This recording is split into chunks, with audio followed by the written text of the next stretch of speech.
Tim. Welcome to Watch One, and thanks for logging on. Today we're looking at the S.p.A Journe Octa Reserve de Marche 38mm in platinum. You can see this early automatic S.p.A Journe on our website, watchyouwant.com. Purchase it if you like, and if you enjoy these videos, please subscribe to our YouTube channel, Watch You Want Inc. Now you can see on my wrist, 6 1/3 inches, 16 centimeters in circumference.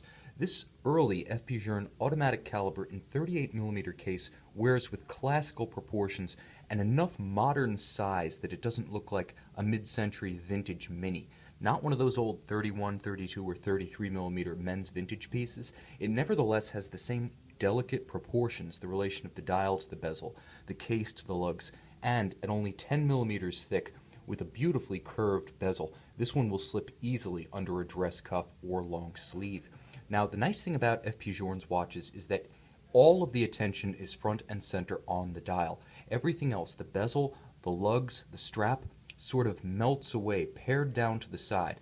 And the great thing that I can say with respect to the shape of the cases is that they don't add a whole lot of flare or swell beyond the focal point, the actual dial. Only 45mm lug to lug on a 38mm case. This watch wears far more compact than its bare 38mm and its considerable platinum heft suggests. This profile shot shows it to good advantage. Journe uses a dramatically downturned lug form on both sides to begin the curvature of the strap around the wrist, and although we do see semi-conforming spring bars, which nicely close the gap between case flank and black alligator leather strap, nevertheless they are not in contact, so there's plenty of flexibility to pull the strap straight down perpendicular to the horizontal plane of the case for a nice secure fit. Now the strap is a highlight. I want to emphasize that it features a rare combination of alligator leather on the top, here monotone black stitched square scale, and on the back likewise monotone black stitched, but also alligator leather, and here in a contrasting circular scale pattern. This is a thoughtful little nod and a wink to the collector, really a hallmark of Journe. Attention to detail, not just the more durable alligator leather on both sides, but using a contrasting scale pattern to differentiate the two. Subtle, but much appreciated. Likewise, you'll notice that the spring bars themselves are the pull-tab quick-release type, so you don't have to worry about gouging the lugs with a screwdriver or a tool, and for that matter, you don't even have to enlist the intervention of your jeweler or watchmaker to change the strap. You can do it yourself at home in quick fashion thanks to that small consideration by Journe. An elegant, distinguished, versatile, and easily adjusted pin buckle, in this case beautifully polished and engraved with the S.p.A Journe name. It is 950 platinum like the case itself. There's been a slow creep of cost cutting into the high-end watch space, I'm sorry to say, and I've seen too many deployants and pin buckles on platinum watches that are actually themselves 750 or 18 karat white gold. Journe does not sell you short, and this model, built from 2001 to 2004, the first generation automatic with brass rhodium plated movement, cut no costs then, just as Journe cuts no corners today. Now it is worth mentioning that key feature: this is a brass movement Journe. The first generation of Journes, built from 1999 to 2004, featured brass movements coated with beautiful blinding silver rhodium in the traditional fashion of Swiss high horology. Now after 2004, Journe started using 18 karat rose gold on his movements. Why is the brass more desirable? Well, the key is exclusivity, because today Journe builds a maximum of 900 watches per year, but back in 2001 to 2004, production was at a much smaller scale. The facilities were far less capable, and it's been estimated that fewer than 2,000 brass movement Journe watches of all kinds, automatic and manual wind, Octa and Souverain, all different models within the catalog, were built with the brass movements. That's serious exclusivity. And today the combination of this yellow gold dial with the platinum case in 38mm and the brass movement is a certifiable collector's item. And even over the last 2 days, with the auctions in Geneva, the Philips and Only Watch events, we've seen that Journe is red hot right now and only growing more so. Over time, the true exclusives, the earliest, lowest volume models such as these brass movement Octas, are going to be the hardcore collector's pieces. And this is a very wearable watch. In spite of its historic status, it's not a delicate daisy like a true vintage watch would be. It's a contemporary collectible. And you can see some of the contemporary styling cues that have been Journe's hallmarks since he established his manufacture in 1999. there's a calculated asymmetry to this dial, and it dominates the image of the watch. You can see that the ratio of dial to bezel is extremely high, such that the watch almost appears just to have a silver halo of platinum around that golden center.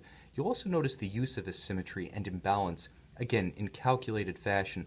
This being the Octa Reserve de Marche and part of that first generation of caliber 1300 auto winders, Journe gives pride of place to the power reserve scale right here at 3 o'clock, equal billing relative to the civil time, hours, minutes, and seconds, at 3 o'clock. So 9 o'clock, 3 o'clock, it's the axis that defines this dial.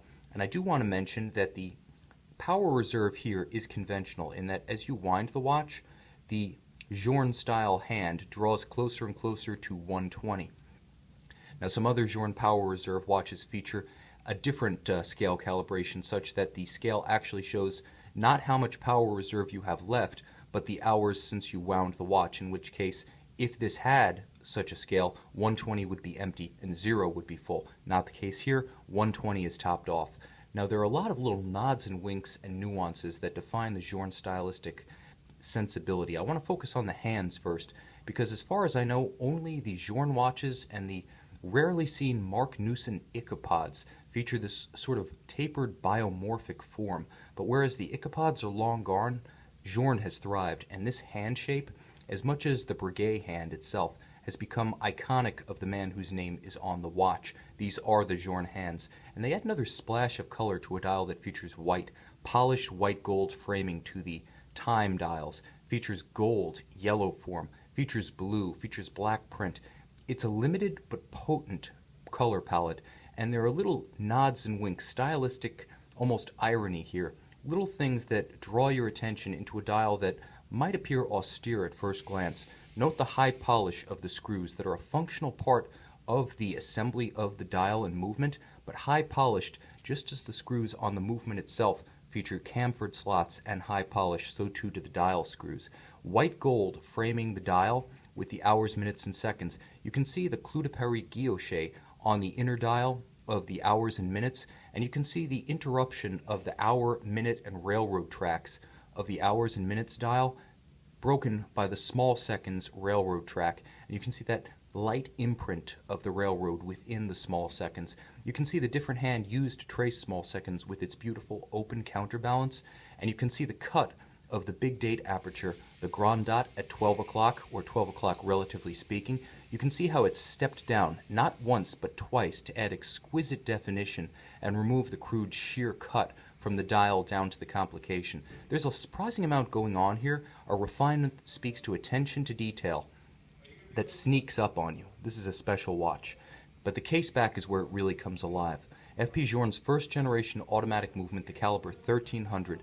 3 Hz, it beats at a stately 21,600 vibrations per hour. You can see a big balance and broadly exposed drivetrain, as well as jewels and pallet. You can see the escape wheel chugging away underneath the pallet stones. You can see it underneath that broad balance. It is free-sprung with variable inertia balance blocks, so a little bit of modern technology and shock resistance incorporated, but the traditional watchmaking, thanks to the broad spacing between the balance cock and the bridges, the traditional watchmaking makes this easy to see and easy to appreciate. Journe gives you broad lines of sight into the going train of the watch and the operation of the beating heart, as well as the escapement that governs it. This is a beautiful sight to behold, and it takes pride of place over any kind of anglage, over the circular Côte de Genève, over the exquisite diminishing Clou de Paris of the guilloche cut 22 karat gold winding rotor. This 120-hour brass movement with rhodium plating is a gorgeous sight to behold, and again, because production was so low, so constrained back in the day, a bona fide collector's item and a rare sight even for the hardest of hardcore Journe collectors. The standard of anglage is interesting because all of the edges are hand-drawn and then hand-filed, not to a mirror polish, but to a bright polish, leaving evidence of the individual filing strokes to show not so much that it's surgically perfect, but that a person has been there, matched by a tight, overlapping perlage pattern, and of course that unique, almost drop-on-a-pond radiating circular Côte de Genève. It's a simply finished movement, but a beautifully finished movement, and with 5-day power reserve, winding will be an occasional pleasure, not a constant chore. Check out this historic and rare S.p.A. Journe Octa Reserve de Marche 38 millimeters in platinum on our website, watchyouwant.com.